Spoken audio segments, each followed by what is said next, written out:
Film నగర్లో film chamber ఎన్నికలు వేడి పుట్టిస్తున్నాయి.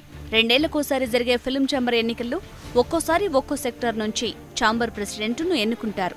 ఈసారి ఎగ్జిబిటర్స్ సెక్టార్కు ఛాన్స్ రావడంతో పెద్ద తలకాయలే పోటీకి దిగాయి.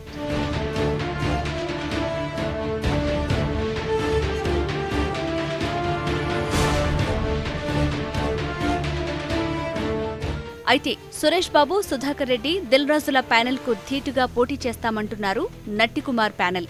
సురేష్ బాబుతో వ్యక్తిగతంగా తమకెలాంటి విభేదాలు లేవని, ఆయన విధానాలనే వ్యతిరేకిస్తున్నామంటున్నారు నిర్మాత నట్టికుమార్.